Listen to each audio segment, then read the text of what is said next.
है कि अपने नॉर्मल डाइट से आपको 20 से 40% तक कम खाना है विदाउट कॉजिंग मैल न्यूट्रिशन और न्यूट्रिएंट डेफिशिएंसी। यानी कम खाने का मतलब कैलोरीज कम करनी है, न्यूट्रिएंट्स कम नहीं करने।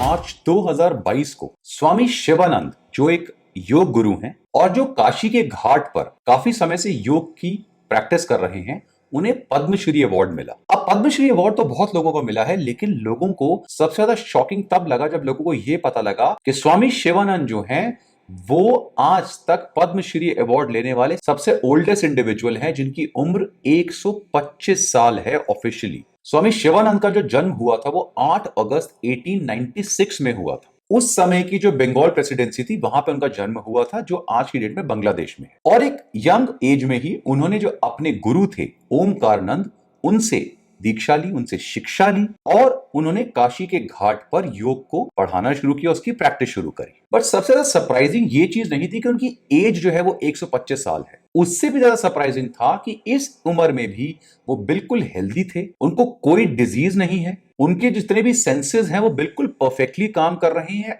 इनफैक्ट उनकी आईसाइट भी बिल्कुल परफेक्ट है। उनके मल्टीपल हेल्थ चेकअप्स भी हुए हैं, क्योंकि डॉक्टर्स जानना चाहते थे कि उनकी जो ऑर्गन्स हैं वो कैसे फंक्शन कर रहे हैं इस एज में, कि ये एक मेडिकल रेवलेशन है कि किस तरह से जो एक इंसान है इतनी उम्र में इतनी हेल्दी लाइफ जी रहा है, जबकि ये कोई फिनोमिना नया नहीं है।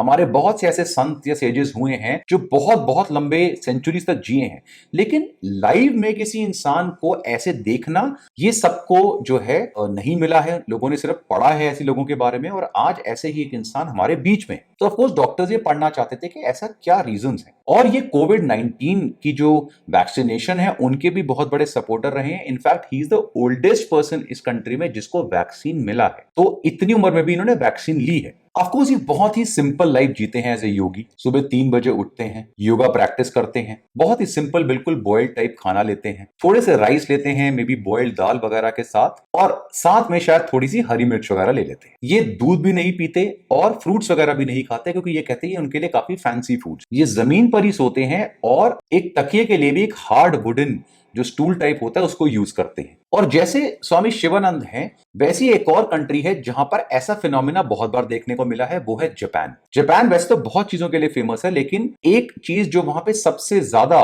सरप्राइजिंग है, जिसके ऊपर बहुत रिसर्च करी गई है, वो है उनकी लाइफ एक्सपेक्टेंसी। जापानीज की जो लाइफ एक्सपेक्टेंसी है वो सबसे ज्यादा हाई है, और जो वर्ल्ड के सबसे ज्यादा सेंटेनेरियंस है, सेंटेनेरियंस होते हैं जो 100 साल से ऊपर की उम्र के लोग होते हैं, वो जापान में पाए जाते हैं। इनफैक्ट जापानीज की जो लाइफ एक्सपेक्टेंसी है वही सबसे ज्यादा नहीं है, उनकी सबसे ज्यादा एक्सेलरेटेड ग्रोथ ऑफ एजिंग भी है। वहां पे जब रिसर्च करी गई तो उन्होंने देखा कि पिछले 160 सालों से वहां पे जो फीमेल्स हैं उनकी जो लाइफ एक्सपेक्टेंसी है वो हर 3 महीने में बढ़ रही है। 2016 में जो जापानीज वुमेन थी उनकी लाइफ एक्सपेक्टेंसी थी ऑलमोस्ट 87 इयर्स। और जापान में जिस जगह पे वर्ल्ड के सबसे ज्यादा सेंटेनेरियंस पाए जाते हैं, वो जो एरिया है उसे हम कहते हैं ओकिनावा। ये एक आइलैंड है, और ये आइलैंड अपने में ही पूरे जापान से ज्यादा लाइफ एक्सपेक्टेंसी रखता है। इन लोगों का जो लाइफस्टाइल है, इनकी डाइट है, ये काफी सारे लोगों को अट्रैक्ट करती है। काफी सारे रिसर्चर्स जो हैं वर्ल्ड ओवर से यहां जाते हैं स्टडी करने। इनफैक्ट ओकिनावा जो वर्ल्ड में ब्लू जोन्स आते हैं, ये वो एरियाज होते हैं वर्ल्ड में जहां पे वर्ल्ड के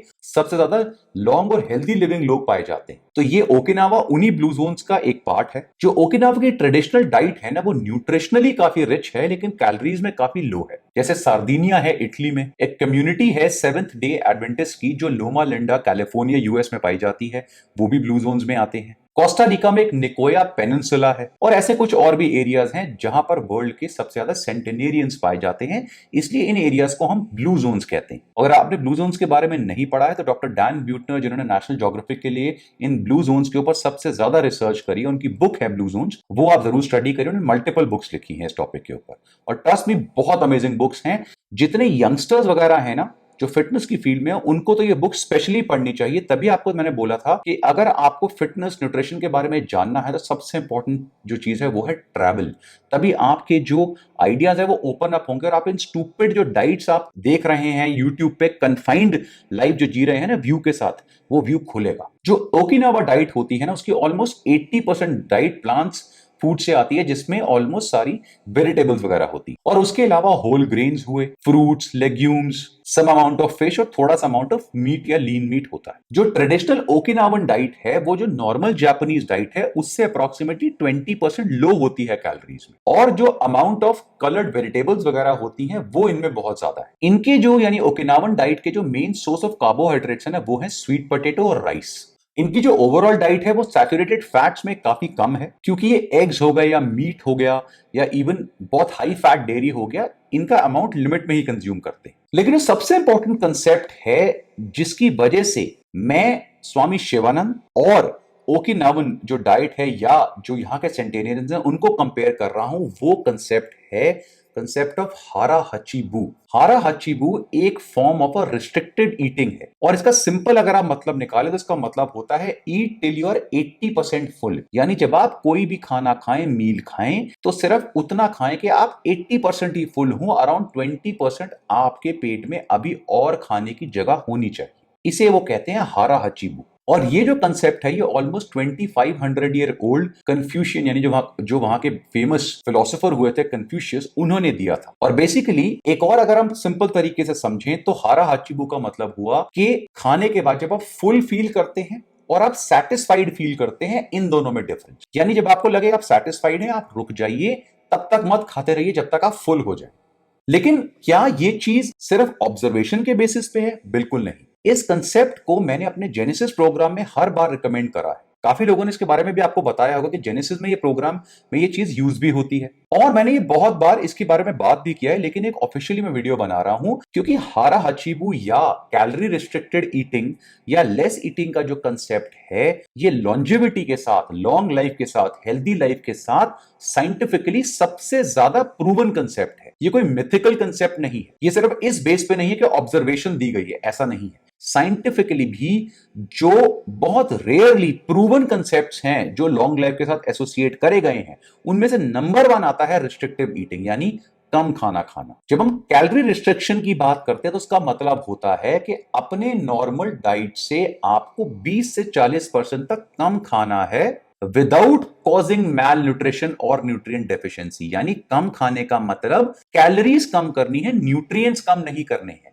आपका जो खाना है, जैसे ओकिनावंस का खाना है, वो न्यूट्रिशनली बहुत रिच है, ह्यूज अमाउंट ऑफ फाइटोन्यूट्रिएंट्स हैं, huge amount of vitamin minerals हैं, मल्टीपल कंपाउंड्स हैं, लेकिन ओवरऑल कैलोरीज कम है। तो इससे मैल न्यूट्रिशन नहीं होगा, डेफिशिएंसीज नहीं होंगी, लेकिन ओवरऑल जो कैलोरीज है वो लिमिटेड जाएगी। इनफैक्ट लो कैलोरी ईटिंग में भी जो एक न्यूट्रिएंट जिसको हमेशा रिस्ट्रिक्टिव बोला गया कि इसको आप एडिक्वेट लीजिए, एक्सेस मत लीजिए, वो कौन सा है कि आप जानते हैं, इसके ऊपर मैंने एक वीडियो भी बनाया था। वो जो पर्टिकुलर न्यूट्रिएंट है वो फैट नहीं है, वो कार्बोहाइड्रेट नहीं है, वो आपका फेवरेट न्यूट्रिएंट है, यस, वो है प्रोटीन। प्रोटीन्स में कुछ अमीनो एसिड स्पेसिफिकली जैसे मीथियोनाइन वगैरह पाए गए हैं कि अगर इनका अमाउंट आप रिस्ट्रिक्टेड लेते हैं, एक्सेस नहीं लेते हैं, तो ये आपके लिए बहुत बेनिफिशियल है। तभी मैंने हर बार बोला है कि ये जो लोग ह्यूज अमाउंट ऑफ प्रोटीन बिना सोचे समझे रिकमेंड कर रहे हैं, इन्हें समझ नहीं आता कि हर चीज सिर्फ घूम घुमा के कैलोरीज या न्यूट्रिएंट्स पे नहीं आके टिक जाती है, और बहुत सारे कंसेप्ट हैं जिनके ऊपर रिसर्च हो रही है। इसलिए एडिक्वेट प्रोटीन लेना भी बहुत जरूरी है, लेकिन एक्सेस अमाउंट जो आप प्रोटीन ले रहे होते हैं that has to be avoided. वो अलग बात है कि ऑलमोस्ट 80% इंडियंस वैसे भी प्रोटीन डेफिशिएंट हैं, तो उनके केस में प्रॉब्लम नहीं आएगा, और इसमें सप्लीमेंट का भी कोई रोल नहीं है, ऐसा भी नहीं, सप्लीमेंट्स की कोई रिलेशन नहीं है। ओवरऑल प्रोटीन की बात कर रहे हैं, और स्पेसिफिकली इनका लिंक दिया जाता है जब हम वेस्टर्न कंट्रीज की बात करते हैं तो ह्यूज अमाउंट ऑफ जो red meat consumption, huge amount of protein, उनको रिस्ट्रिक्ट करने के लिए बोला जाता है। ऑल्सो एक और चीज देखी गई है कि जो ओकिनावन लोग हैं ये ट्रेडिशनली फार्मर्स हैं, तो इनकी जो ओवरऑल फिजिकल एक्टिविटी है, इनका जो ऑक्यूपेशन है वो भी बहुत एनर्जी डिमांडिंग है, इसीलिए फिजिकल एक्टिविटी उनकी जो है वो इतनी ज्यादा है, उससे बैलेंस करने के साथ साथ लिमिटेड अमाउंट ऑफ कैलोरीज ले रहे हैं। इसीलिए ये जो हारा हचीबू का कंसेप्ट है ये अकेला नहीं है, और बहुत सारी चीजें हैं जो उनको लॉन्ग लिविंग में हेल्प करते हैं। और यही कॉमनैलिटी अगर आप देखें तो ये आप स्वामी शिवानंद में भी देखेंगे, ओवरऑल कैलोरी रिस्ट्रिक्टेड डाइट, और यही चीज ओकिनावंस में भी देखेंगे। ऑन द अदर हैंड जो इनकी मेजर डाइट भी है वो भी सारी की सारी इनकी लोकल और ट्रेडिशनल डाइट्स हैं। और इसलिए मैं हर बार आपको एक ही चीज बताता हूं कि ये जो आजकल नए फंडे चले हुए हैं ना, कैलोरी काउंटिंग, कैलकुलेटर से जिंदगी जीना, तोल तोल के खाना ग्रामों के हिसाब से,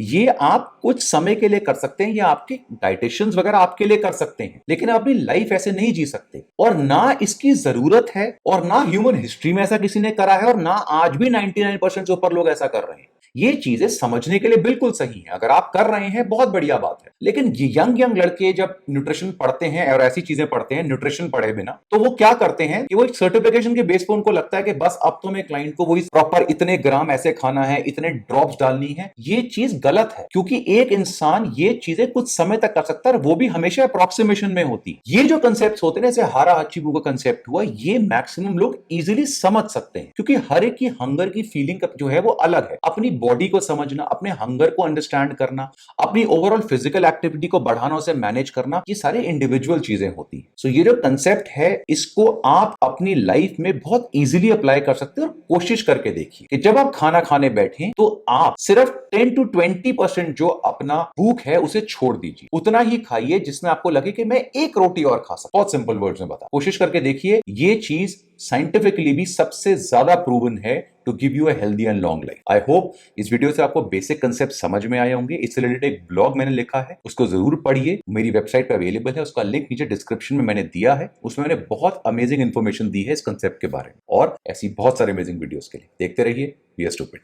हाइट के ऊपर जो मिथ्स हैं और जो इंफीरियोरिटी कॉम्प्लेक्स हाइट की वजह से क्रिएट करा जाता है ताकि उसके पीछे फॉल्स सामान और चीजें बेची जा सकें, उन सबको मैंने बहुत एक्सटेंसिवली बस्ट करा है, क्लियर करा है। जो मैंने हाइट के ऊपर आज तक की सबसे एक्सटेंसिव सीरीज बनाई है, ऑलमोस्ट 12+ वीडियोस हैं और एक कंप्लीट ई बुक लिखी है, उसे जरूर चेक करें।